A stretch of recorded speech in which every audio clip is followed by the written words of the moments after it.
Welcome back. U.S. Senator Heidi Heitkamp invited U.S. Department of Homeland Security Alejandro Mayorkas to Grand Forks as part of the promotion for issues related to border security and rail safety. Mayorkas has been under investigation for months over a controversial visa program.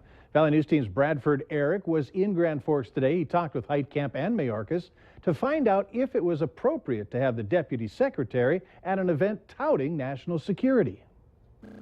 Senator Heitkamp says she invited Deputy Secretary Mayorkas along because the two share a similar legal background, discussing issues facing the state along the international border. That I'm very proud to be here in North Dakota doing the core mission of Homeland Security. Which is interesting given a recent investigation into how he headed up a controversial visa program, the EB-5.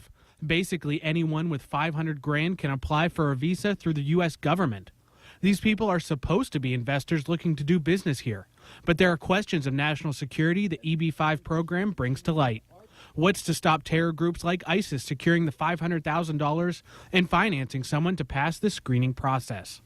The Office of Inspector General for DHS said in a statement Mayorkas communicated with stakeholders outside of the normal adjudicatory process and intervened in ways that benefited stakeholders, playing political favorites. We asked Senator Heitkamp how she justified bringing someone who's been under fire to an event that is working to improve, quote, border conditions and security at the northern border. I felt very comfortable when Mr. Mayorkas said he was simply trying to make this program better. I think the problem there is not with Mr. Mayorkas or his character. The problem is with the program itself. Needless to say, this is a program with many problems.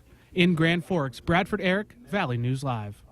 For his part, Mayorkas responded to the investigation into his management of the EB-5 program, saying it was badly broken by the time he took it over and that he could not and did not turn his back on addressing the issues. Well, a one-time downtown fixture is back in place, better than new. Take a look at that. Now, Sonny the Bison, one of 43 bison statues created as part of the project called Heard About the Prairie, was knocked off its stand in downtown Fargo at Main and Broadway in December of last year. The statue had extensive damage, and no one knows for sure if it was the work of vandals or an accident.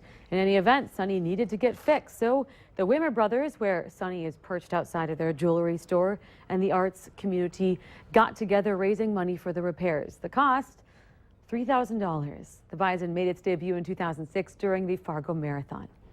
Tomorrow is National Walking Day, but Sanford Health is encouraging us all to get out and start walking now. Sanford, along with the American Heart Association, kicked things off this afternoon with a 1.5-mile walk in downtown Fargo. Heart disease is the #1 killer in America, with stroke being the 5th. But by walking just 30 minutes a day, it can increase a risk of both. Doctors say that if you are just starting to exercise, to start small, work your way up to 30 minutes and a healthier lifestyle. To find more about the information about the walk, go to our website, valleynewslive.com, and click on our hot button. Are we talking about baseball already? Baseball, here we go. Opening day just around the corner for major leaguers. We'll take a look at some twin spring training as well as some Cobber action coming up next.